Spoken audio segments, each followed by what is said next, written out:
미국에 가면 예일이라고 하는 대학이 있습니다. 그 예일 대학의 총장을 지낸 펠프라고 하는 박사님이 계시는데요. 그 박사님이 이런 말을 합니다. 대학 교육은 참 중요합니다. 하지만 성경 교육이 없는 대학 교육보다 대학 교육이 없는 성경 교육이 인간을 더욱 고귀하게 만듭니다. 하고 이렇게 얘기를 해요. 이 대학 교육이 아무리 중요해도 성경 교육이 더 중요하다는 것입니다. 사람이 먼저 돼야 되잖아요. 영적으로 건강해야 되지 않습니까? 그래서 성경 교육이 정말로 중요하다고 그렇게 역설합니다. 하나님께서 사람을 만드시고요. 여러분, 사람이 어떻게 살아가야 될까요? 그 어떻게 살아가야 될까를 우리 하나님께서 말씀으로 알려주십니다.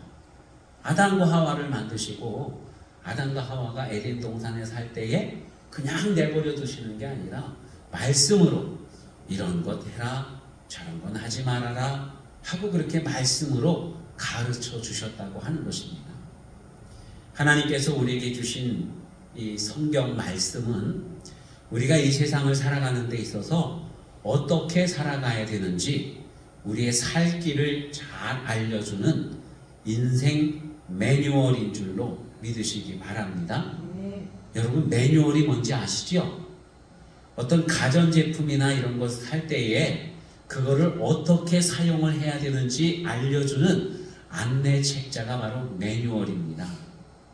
또 우리가 어떤 공부할 때에 어떻게 공부를 하면은 효과 있게 공부를 잘할까, 그거를 알려주는 책을 길라잡이라고도 해요. 길잡이죠, 길잡이. 어떻게 하는 게 효과적인지, 어떻게 살아가는 것이 과연 가장 인간다운 삶을 잘 살아가는지 알려주는 것, 그게 바로 하나님의 말씀, 성경이라고 하는 말씀입니다. 어떤 사람들은요, 성경을 읽지 않고도, 성경을 모르고도 얼마든지 인생을 잘 살 수 있다고 그렇게 주장하는 사람들이 있습니다. 무신론자들은 그럴 거예요. 어쩌면은 교회 다니는 사람들 중에도 아유, 성경은 뭐 그냥 덮어놓고 믿으면 되지, 이렇게 생각하는 분들이 간혹 있습니다. 하지만 성경은 하나님의 말씀이고요. 우리가 어떻게 하면 가장 잘 살 수 있는가, 그 잘 살 수 있는 방법을 일러주는 바로 그 책입니다. 이 성경 없이는 우리가 온전한 인생을 올바르게, 건강하게, 행복하게 그렇게 살 수가 없다고 하는 거예요. 어떤 사람이 자동차를 샀습니다. 그런데 자동차를 사가지고 얼마 되지 않아서 금방 고장이 났어요.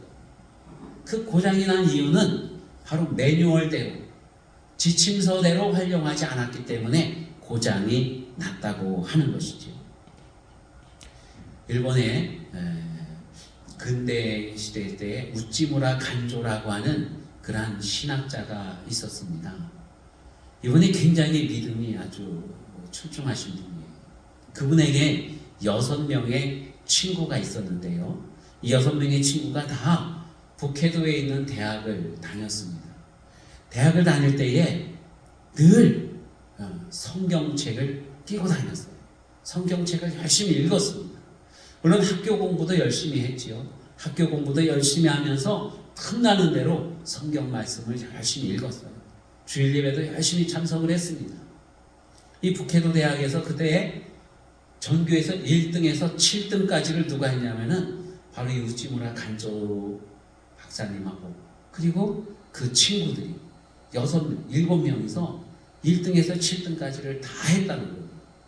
공부도 열심히 했지만은 하나님의 말씀에 집중했을 때 하나님께서 그들에게 지혜를 주셔서 그들이 그렇게 우수한 성적을 낼 수가 있었던 것입니다. 여러분, 하나님은 우리를 사랑하시는 줄로 믿으시기 바랍니다. 아멘. 여러분을 사랑하시는 것을 믿으시기 바랍니다. 아멘. 하나님이 사랑하시는 저와 여러분이 손해보는 것을 결코 하나님은 원하지 않으신다는 거예요.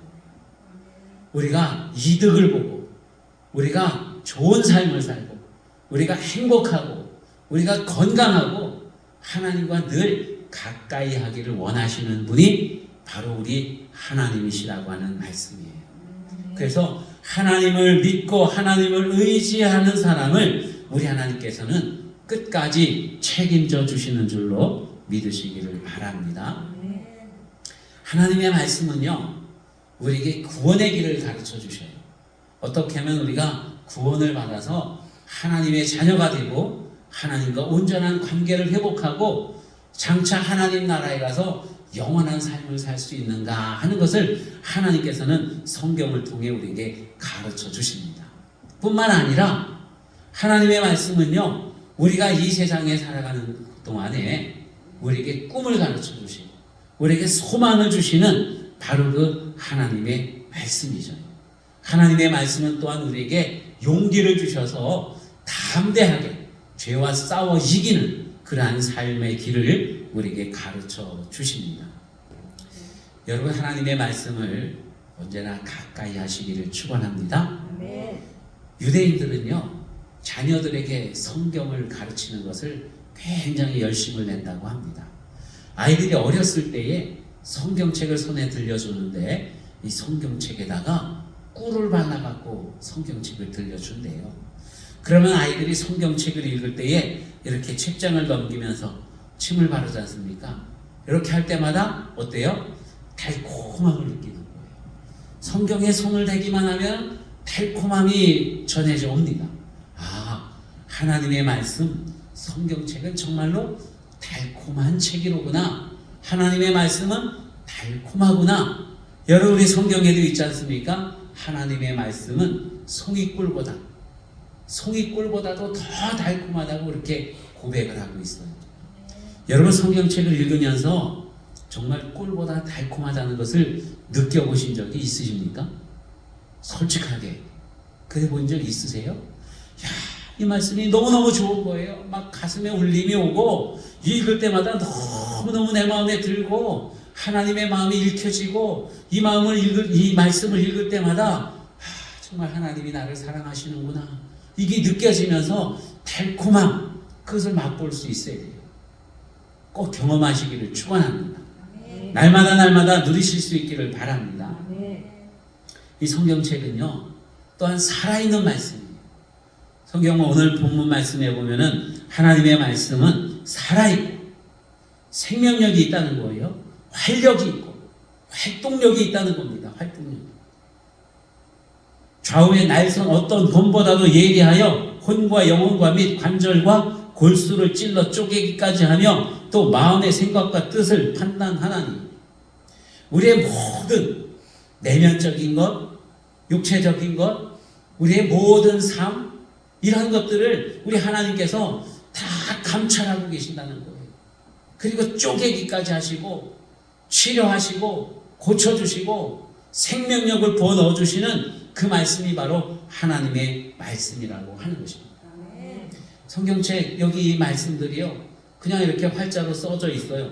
최근 가만 놔두면은 그냥 있습니다. 그런데 이 말씀이 살아있는 말씀이라고 그렇게 말씀하고 있는 거예요. 살아있으면 반드시 역사가 일어납니다. 프랑스의 볼테르라고 하는 작가가 있었는데요. 이 사람이 이 프랑스는 여러분 카톨릭 국가입니다. 그래서 어려서부터 이제 신앙 가운데서 자랐겠죠. 그래서 자라면서 보니까 교회가 너무 많이 타락하는 거예요. 너무 많이 타락하는 거예요. 교회가 썩어 있어요. 그래가지고 신앙의 회의를 느끼게 됩니다. 많은 사람들에게 이렇게 인기를 끄는 작가였는데 이렇게 말을 합니다. 앞으로 교회는 50년 안에 망하게 될 거다. 교회가 지금까지 전파되는데 오랜 세월이 흘렀지만은 한순간에 망하게 될 거다. 나 볼테르는 50년 안에 기독교를 이 땅에서 없애버리겠다 하고 이렇게 호언장담합니다. 이 볼테르가 이런 말 하니까 사람들이요, 거기에 그냥 막 매료됩니다. 야, 멋진 사람, 훌륭한 사람, 막 박수를 치고 그랬어요.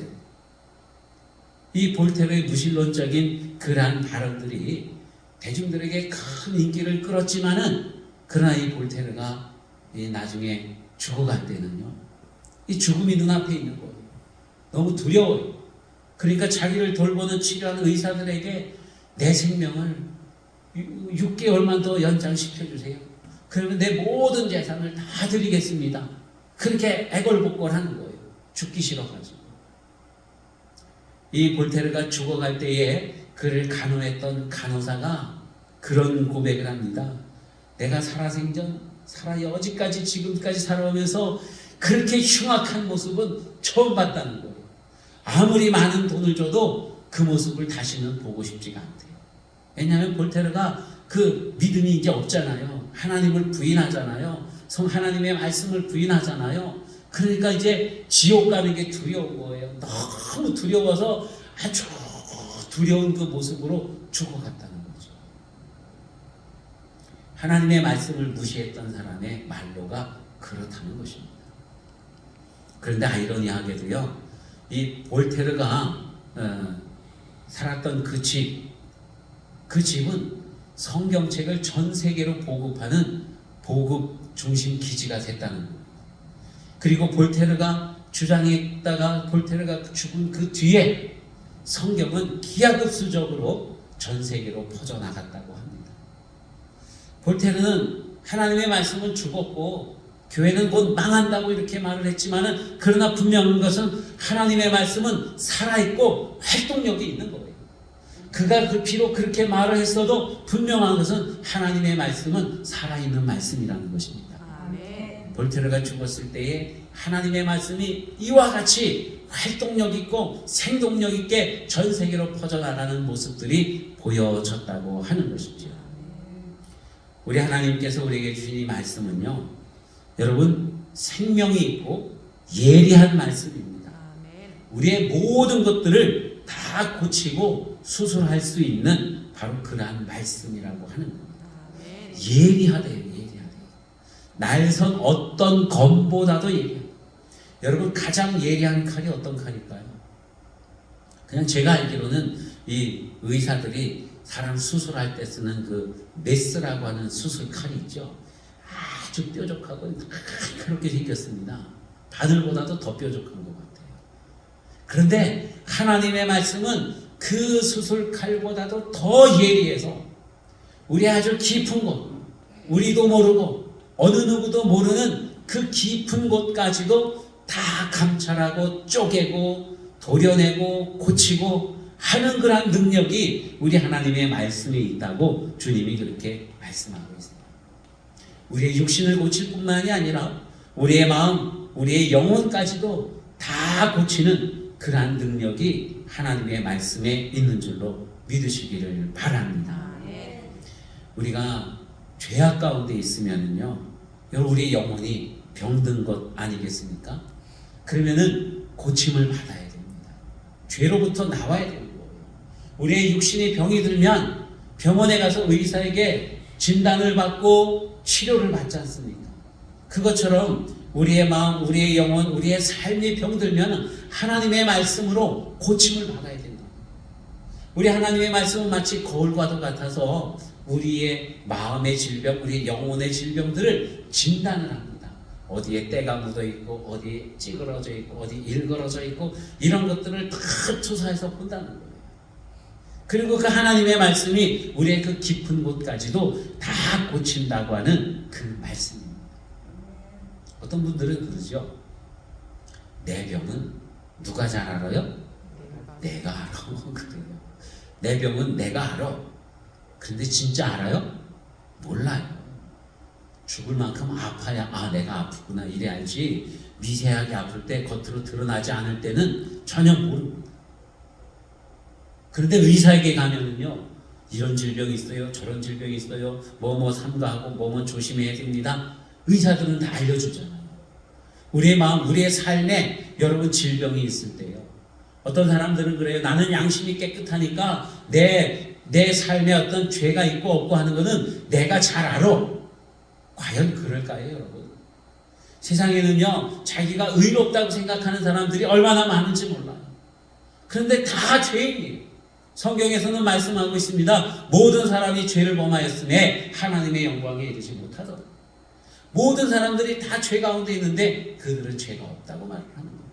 왜냐하면 하나님의 이 말씀의 거울에 비춰보지 않았기 때문에 죄가 있는 줄 모르는 것이거든요. 그래서 하나님의 말씀은 우리가 가까이 하게 되면은 내게 어떠한 죄가 있는지를 깨닫게 되어지고, 죄가 있음을 또한 고치고자 할 때에 하나님의 말씀이 우리를 또한 고쳐주시는 줄로 믿으시기를 바랍니다. 아멘. 여러분, 우리는 참으로 많은 변혁이 일어나는 그러한 시대를 살고 있지 않습니까? 최소한 여기 어르신들은 이제 정말로 어려웠던 시절, 보릿고개 시절, 6.25를 경험하신 분들도 있을 거예요. 그러다가 얼마 되지 않는 세월 동안에 과학이 막 발전하고 사회가 발전하고 생활 수준이 올라가고, 그래서 지금은 첨단 어떤 그러한 기구들을 활용하고 있는 그러한 시대에 우리가 살고 있습니다.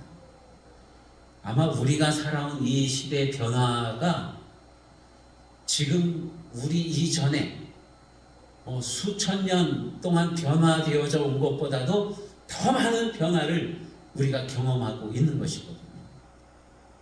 그러한 시대에 우리는 정말로 많은 악한 것들과 맞닥뜨려 싸우면서 살아왔습니다. 여러분, 우리가 그러한 악한 것들과 싸울 때에 정말로 우리에게 필요한 것은 바로 하나님의 말씀이었다는 거예요. 말씀. 하나님의 말씀을 붙들고 있어야 가치관이 혼란스러운 이 시대에 우리가 중심을 지키면서 살 수 있는 것입니다. 우리는 지금까지 이래 왔는데, 여러분, 우리 자녀들의 세대는 어때요? 우리보다도 더 악한 세대, 그러한 세대를 경험하면서 살게 될 것입니다. 우리가 지금 보고 있지 않습니까? 불과 십몇 년 전까지만 해도 어떤 사회의 질서가 그래도 있고 어떤 양심이 있고, 어둠과 또 밝음, 이런 것들이 구분이 잘 되어져 왔었는데, 불과 몇 년 사이에 어느 것이 옳고 어느 것이 그른지 그러한 경계가 다 무너져 버리고 있다는 거예요. 동성애를 합법화하고 기타 등등 여러 가지 그러한 일들이 그냥 옳다고 여겨지는 그러한 시대가 막 다가오고 있는 것입니다. 이러한 시대에 여러분, 우리 자녀들이 어떻게 정말 마음의 중심을 지키면서 살 수 있겠습니까? 바로 하나님의 말씀입니다.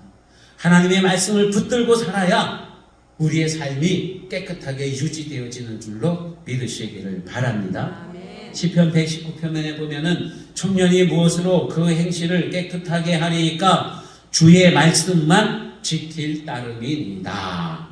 아멘. 아멘. 하나님의 말씀을 붙들고 살아야 진정으로 우리의 삶이 깨끗하게 유지가 되어진다고 하는 것입니다. 아멘. 청년, 우리 젊은 사람들 몇 명이 있어요. 우리 모두가 다 청년이죠, 그죠? 사실상 보면 지금 청년입니다. 우리 모두가 다 행실을 깨끗하게 하려면 하나님의 말씀을 붙들고 살아야 된다고 하는 거예요. 아멘. 정말 여러분, 여러분의 인생에 있어서 정말 내가 꼭 붙들고 있는 그러한 말씀 한 구절 있습니까? 있습니까? 없습니까?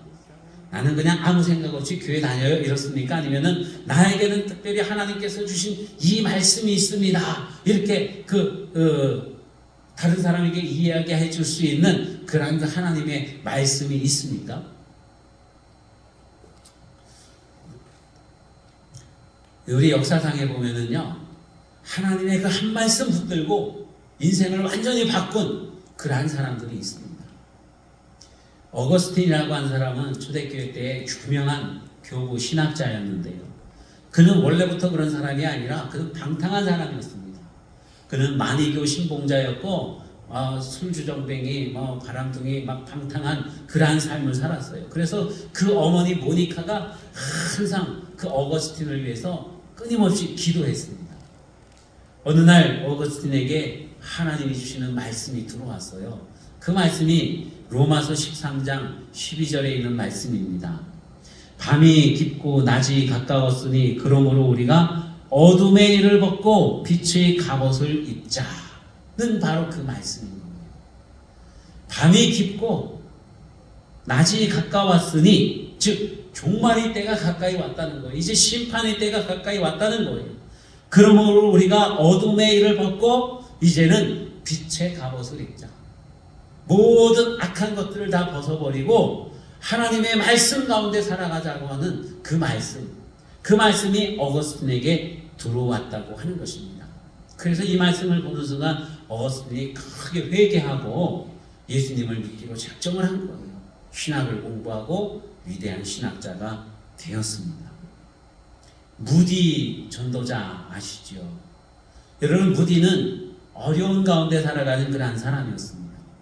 그런데 하나님이 이 무디에게 주신 말씀이 있었어요. 그 말씀은 요한복음 1장 12절 말씀입니다. 영접하는 자 곧 그 이름을 믿는 자들에게는 하나님의 자녀가 되는 권세를 주셨으니. 여러분, 정말 우리가 신앙생활하면서 우리에게 가장 큰 기쁨이 되는 그 말씀 아닙니까? 가장 큰 소망이 되는 말씀이고요. 가장 확신을 주는 바로 그 말씀이 있는 거예요. 다른 게 없어요. 예수 그리스도를 영접하기만 하면 하나님의 자녀가 되는 권세를 준다고 했어요. 이게 하나님의 말씀인 거예요. 네가 아주 고행을 많이 하고 덕을 많이 쌓고 그러면은 내가 너를 좀 생각해 볼게. 이게 아니라 영접하면, 예수님을 영접하기만 하면, 믿기만 하면 하나님의 자녀가 된다는 말씀인 거예요. 여러분, 어렵게 사는 이 무디에게 이 말씀이 얼마나 큰 도전으로, 얼마나 큰 복음으로 들려오겠습니까? 그러니까 평생 이 말씀을 붙들고 사람들에게 전도하는 거예요. 예수님을 영접하기만 하면 하나님의 자녀가 됩니다. 그래서 가장 많은 사람들을 전도한 그러한 전도자가 되지 않았습니까? 하나님께서 우리에게 주시는 말씀 한 절. 여러분이 성경에 보면 성경책이요 66권이잖아요. 장수로 따지면은 1189장입니다. 우리가 다 외우고 암송하고 다 마음에 둘 수는 없어요. 그죠? 우리의 어떤 한계치가 있기 때문에. 하지만 우리가 꾸준히 말씀을 읽어야 되겠지만은 이 말씀들 중에 특별히 나에게 주시는 하나님의 말씀이 있다고 한다면 여러분, 그 말씀을 붙들고 살아가는 것이 우리에게 큰 능력이 되어진다고 하는 거예요. 마틴 루터는요, 천주교 신부였어요.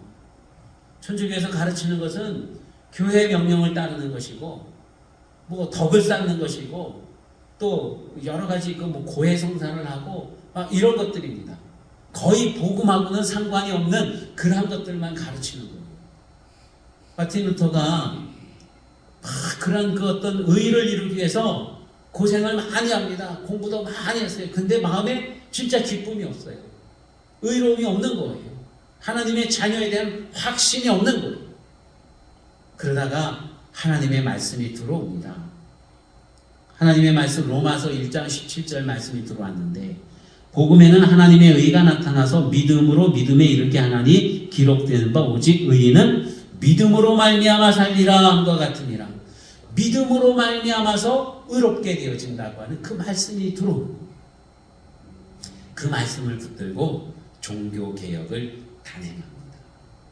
아무리 교황청에서 교회에서 윽박지르고 겁박을 해도 내가 의로워질 수 있는 것은 오직 예수 그리스도를 믿음으로 말미암는 것이다. 이 주장을 한 거예요. 성경 말씀이 그에게 힘이 되고 능력이 되어서 여러분, 그가 종교개혁을 이룰 수가 있었던 것입니다.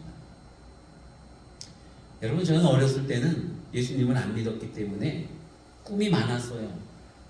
대통령은 꿈이 아니었는데 과학자가 꿈이었습니다. 그런 꿈들을 막 가지고 있다가 이제 나중에 신앙생활하고 하나님의 말씀을 쭉 읽으면서 그 눈물의 선지자라고 하는 예레미야서를 이렇게 읽다가 이 예레미야가 고백하는 그 고백이 막 가슴으로 밀려 들어오는 거예요. 그 말씀이 어디냐면은 예레미야서 20장 9절 말씀인데요. 내가 다시는 여호와를 선포하지 아니하며 그의 이름을 말하지 아니하리라 하면 나의 마음이 불붙는 것 같아서 골수에 사무치니 답답하여 견딜 수가 없나이다. 예레미야 선지자가요, 지금 어떤 상황이냐면은 이 예루살렘이 곧 멸망할 거예요. 바벨론 사람들이 쳐들어와서 예루살렘을 함락하고 예루살렘에 있던 사람들을 포로로 다 끌고 갈 거예요. 그게 하나님의 뜻이고 하나님께서 예레미야에게 주신 그 메시지였거든요. 그런데 당시 나라에서 국가에서 왕이나 다른 사람들은요, 그렇게 나라가 망한다고 불길한 징조들을 얘기하지 말라는 거예요. 평안을 선포하라는 거예요. 넉넉하다고 괜찮다고 잘 될 거라고 그런 얘기를 선포하라고 그렇게 윽박지릅니다. 그런데 예레미야는요, 하나님의 말씀, 하나님이 나에게 주신 말씀을 내가 그 사람들의 어떤 그 위협에 이기지 못해서 하나님의 말씀을 전하지 아니하고 엉뚱한 것을 전한다고 한다면 내 마음에 골수에 사무쳐가지고 내 마음에 불 붙는 것 같아서 견딜 수가 없다는 거예요. 그래서 나는 하나님의 말씀을 전할 수밖에 없다는 그런 예레미야의 고백입니다. 이 고백이 저를 때린 거예요. 그래서 이 말씀이 내게 들어와서 하나님께서 주시는 말씀을 전하지 않고는 견딜 수가 없겠구나. 그러다 보니까 제가 설교자가 된 겁니다. 하나님의 말씀이 여러분을 주장하시기를 축원합니다. 여러분들이 꼭 붙들고 있는 그 말씀 한 절 한 절이 다 있기를 축원합니다. 그리고는 그 말씀 붙들고 그 말씀 중심으로 여러분의 인생을 이끌어 가시기를 바랍니다. 모든 말씀들이 많이 있지만은 특별히 나에게 하나님이 주시는 말씀을 이렇게 찾아보시기를 바랍니다. 여러분, 거북이 교인이 있습니다. 어떤 사람일까요? 거북이 교인은요. 어떤 사람일 것 같아요? 느릿느릿한 사람? 거북이는요, 진짜인지는 몰라요. 사람들이 그리 말하기를 500일 동안 아무것도 안 먹고도 살 수 있대요. 그럼 거북이 교인은 어떤 사람이에요? 500일 동안 하나님의 말씀을 읽지 않고도 내가 그리스도인이다 하는 사람을 거북이 교인이라고 한답니다. 그러니까 오랫동안 말씀을 가까이 하지 않는 사람을 거북이 교인이라고 하는 거예요. 거북이 교인. 혹시 여러분 중에는 거북이 교인 없습니까? 솔직하게 가슴에 손을 얹고 나는 거북이인가 아닌가 생각해 보시기를 바랍니다. 또 교인 중에는요, 후딱 교인이 있대요. 후딱 교인. 후딱 교인은 어떤 교인이 후딱 교인일까요? 김은주 원사님 어떤 사람일 것 같아요? 목사님 설교 끝나자마자. 설교 끝나자마자 후딱 가는 사람. 그래도 끝나자마자 가니까 다행이네요. 옛날에 보면은 하고 있는데 나가는 사람들도 가끔 있더라고요. 후딱 교인은요, 성경책이 있습니다. 성경책을 딱 들고는 뭘 불었어요. 그 다음에 이거 후딱 교인이래요. 얼마나 성경을 멀리 했으면 성경에 먼지가 소복히 쌓이고 후 불고 먼지를 털 정도로 그렇게 하나님의 말씀을 가까이 하지 않는 사람 우리 중에는 없어요. 그죠? 없으니까 제가 이렇게 말하는 겁니다. 있으면 아마 가슴에 찔려가지고 막 그랬을 거예요. 그런 사람을 후딱 교인이라고 한답니다. 여러분, 우리는요, 하나님의 사람이에요. 하나님의 사람은요, 하나님의 말씀을 따라서 살아가는 사람입니다. 하나님의 말씀을 따라서 살아야 되는데 하나님의 말씀이 뭔 줄 알아야지. 그래야 하나님의 말씀을 따라서 살 것 아니겠습니까? 그래서 우리는 하나님의 말씀을 가까이 해야 돼요. 하나님의 말씀을 가까이 하고 읽고 묵상하고 그 말씀을 따르는 그러한 삶을 살아야 된다고 하는 것입니다. 오늘날 보면은 사람들이요, 스마트폰을 막 뒤져요. 뭐 찾는 줄 아세요? 맛집 찾는 거예요. 맛집. 어디 가면 맛있는 집이 있으면 거기만 골라다녀요. 먹을 것이 풍족해가지고 이제는 그냥 아무거나 먹지 않고 맛있는 거 먹고 건강에 좋은 거 먹고 골라서 먹는 그러한 시대에 왔다는 거예요. 육체적으로는 즐거움이 있을지 모르지만 여러분, 정말로 우리가 찾아야 되는 그 맛집은요, 하나님의 맛집인 줄로 믿습니다. 하나님의 말씀이 정말 좋은 것, 그런 것을 우리가 찾아봐야 돼요. 그래서 뭐 유튜브도 보고 또 여러 가지도 보고 그 무엇보다도 정말로 맛집은요, 내가 하나님 앞에 기도하고 하나님의 말씀을 펼쳐서 읽는 거예요. 그때 하나님께서 나에게 주시는 이 말씀이 정말로 내 삶에 들어와서 나에게 큰 영적인 모든 삶에 있어서 강건함을 주는 줄로 믿으시기를 바랍니다. 아모스 선지자는 그렇게 말씀하고 있어요. 말세 때 어떤 시대냐면요, 여호와의 말씀이니라. 보라, 날이 이를지라. 내가 기근을 땅에 보내리니 양식이 없어 주림이 아니며 물이 없어 가람이 아니요 여호와의 말씀을 듣지 못한 기갈이라. 하나님의 말씀이 메마르면 그거야말로 진정한 기갈이라고 그렇게 말씀하고 있습니다. 먹을 것, 마실 것 많이 있어도요, 여러분 영의 양식을 섭취하지 못하면은 영적인 영양실조에 걸리게 됩니다. 우리가 하나님의 말씀을 늘 가까이 해야 되는 줄로 믿으시기를 바랍니다. 미국이라고 하는 나라는 원래 이 종교의 자유를 위해서 청교도들이 유럽에서 건너와서 세운 그러한 나라입니다. 기독교 정신에 의해서 세워진 기독교 국가인 거예요. 세월이 흐르면서 이런 기독교 정신이 많이 흐트러집니다. 이방인들이 들어오고 이방 종교가 들어오고 그러면서 미국에서 이제 더 이상 학교에서 성경을 가르치지 못하게 하는 그러한 법안들이 막 생겨났어요. 그리고 어떤 그 기독교에 대한 그 특별한 그러한 정책들, 이러한 것들이 많이 쇠퇴되어지고 또 억압되어지고 하는 그러한 시대에 이르게 되었습니다. 지난 바이든 대통령 시절에는 그랬대요. 우리가 성탄절이 되면 인사 나누지 않습니까? 메리 크리스마스 하고 이렇게 인사를 나눠요. 이건 지극히 성탄절의 인사인 것입니다. 그런데 어떤 사람들이 반기를 들어요. 왜 이 날이 꼭 크리스마스여야 하느냐는 거예요. 왜 예수님에게 예배드리는 날이어야 되느냐 하는 거예요.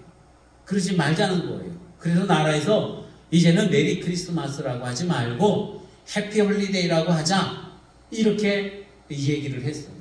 그러니까 이제 성탄절이 되면은 메리 크리스마스라고 하는 현수막이나 이런 것들이 다 떨어지고 그냥 해피 홀리데이, 이렇게 그냥 행복한 휴일 이런 식으로다가 강조하게 되었던 것입니다.